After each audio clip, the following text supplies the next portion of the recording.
In the kingdom of Benin, behind the bronze crowns and mighty obas, stood women of silent power.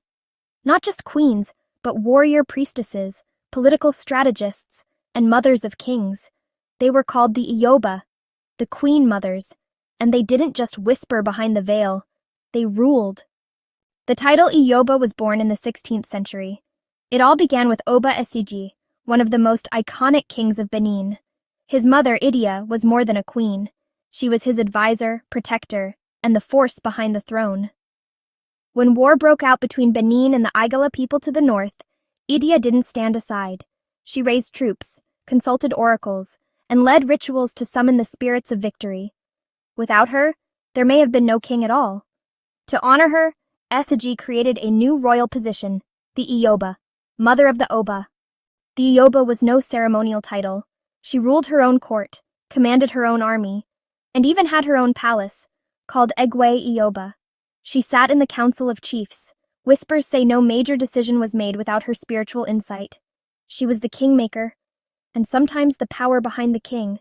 If the Oba strayed, the Iyoba corrected. If enemies threatened, the Iyoba prepared rituals of war. Benin's enemies feared her. The people, they called her the eyes of the ancestors. Of all the queen mothers, none shines brighter than Iyoba Idia. She was said to wield powers from both the earthly and the spirit realms, a master of herbal medicine, prophetic visions, and divine protection. Her bronze mask, cast in ivory and iron, is now one of the most famous artifacts of African history. Even in death, she was feared. Rituals were performed to keep her spirit at peace, and for generations, kings visited her shrine to ask for strength.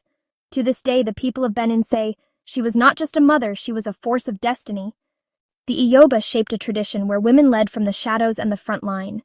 She was priestess, diplomat, protector of tradition. When colonial powers came, they were stunned by the influence of the queen mothers. To control the Oba, they realized, they had to silence the Iyoba. But history remembers what empires tried to forget. Today, her legacy lives in museums, in rituals, and in the memory of the Edo people. The story of Benin is not just the story of kings. It's also the story of the women who crowned them. She ruled through wisdom. She defended through spirit. She inspired through courage. The Iyoba reminds us that behind every great throne, there may stand a woman, not in front of the crowd, but behind the veil. Which other African queen deserves to be remembered? Tell us in the comments below, and subscribe to Diaries of Black Africa for more lost legacies and